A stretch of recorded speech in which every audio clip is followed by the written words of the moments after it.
राजा विक्रमादित्य की कहानी भारतीय लोक कथाओं और प्राचीन इतिहास का हिस्सा है।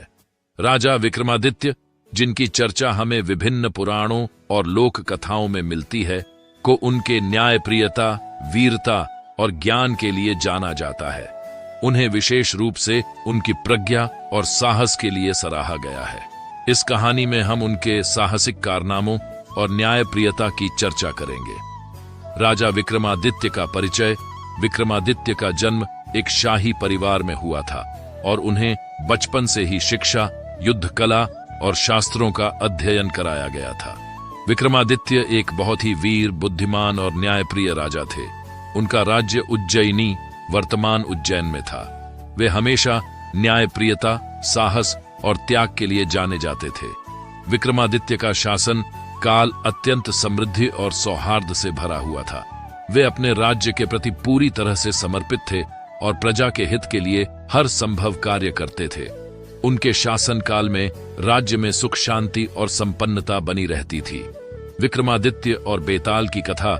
विक्रमादित्य की सबसे प्रसिद्ध कहानी विक्रम और बेताल है। इस कहानी में बेताल, जो कि एक भूत था, ने राजा विक्रमादित्य के साथ अपनी गहरी मित्रता और ज्ञान की परख की। बेताल राजा विक्रमादित्य को अपनी पीठ पर उठाने के लिए कहता और फिर उन्हें एक कहानी सुनाता। बेताल हर बार राजा से एक प्रश्न पूछता और यदि राजा उस प्रश्न का उत्तर दे देते तो बेताल वापस अपनी जगह पर लौट जाता। बेताल की पहली कहानी। एक बार बेताल ने राजा विक्रम को एक युवक और युवती की कहानी सुनाई। उस कहानी में एक युवा राजकुमार और एक राजकुमारी की शादी होती है। विवाह के बाद दोनों बहुत खुश रहते हैं, लेकिन कुछ ही समय बाद एक दुर्भाग्यपूर्ण घटना होती है जिसमें राजकुमार की मृत्यु हो जाती है। राजकुमारी अपने पति को बहुत प्रेम करती थी और उसकी मृत्यु के बाद वह उसकी समाधि पर जाकर हर दिन पूजा करती थी। कुछ समय बाद एक ब्राह्मण युवक वहां आया और राजकुमारी से प्रेम करने लगा। राजकुमारी ने उस युवक को अपने प्रेम में फंसाया और उसे अपने साथ समाधि पर आने को कहा।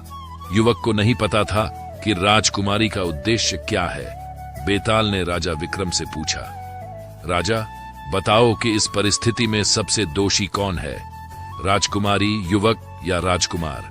राजा विक्रम ने अपने विवेक से जवाब दिया, राजकुमारी दोषी है क्योंकि उसने ब्राह्मण युवक को प्रेम में फंसाकर उसका अनादर किया। बेताल ने यह सुनकर सराहना की और वापस पेड़ पर चला गया।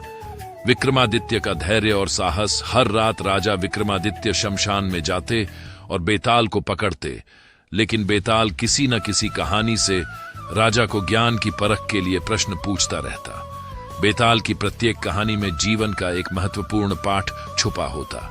एक रात बेताल ने राजा विक्रमादित्य को एक व्यापारी की कहानी सुनाई। उस व्यापारी का एकमात्र पुत्र बहुत आलसी और अज्ञानी था। व्यापारी ने अपनी संपत्ति पुत्र को सौंप दी, लेकिन वह पुत्र धन को संभालने में असमर्थ था और व्यर्थ में खर्च करता रहा।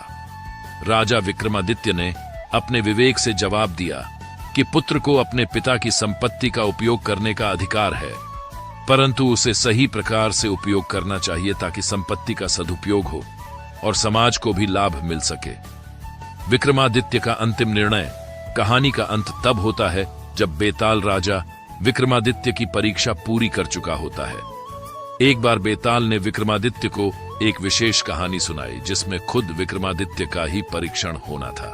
बेताल ने एक बहुत ही कठिन प्रश्न पूछा और विक्रमादित्य ने अपने विवेक और न्यायप्रियता का परिचय देते हुए सही उत्तर दिया। बेताल ने विक्रमादित्य की इस अंतर्दृष्टि और न्यायप्रियता को देखकर बहुत प्रभावित हुआ और उसने विक्रमादित्य को एक वरदान दिया कि वह कभी पराजित नहीं होंगे और उनकी बुद्धिमत्ता की प्रसिद्धि सदा बनी रहेगी। निष्कर्ष। राजा विक्रमादित्य की कहानी हमें यह सिखाती है कि एक सच्चे राजा को न्यायप्रिय, साहसी और प्रजा के प्रति समर्पित होना चाहिए। विक्रमादित्य का जीवन आदर्शों और मूल्यों से भरा हुआ था। उनकी कहानी भारतीय लोक कथाओं का अमूल्य हिस्सा है और हमेशा प्रेरणा देती रहेगी। विक्रमादित्य की महानता और उनका जीवन हमें यह सिखाता है कि सच्चा राजा वही होता है जो अपने प्रजा की भलाई के लिए हर संभव प्रयास करता है और न्याय को सर्वोपरि मानता है।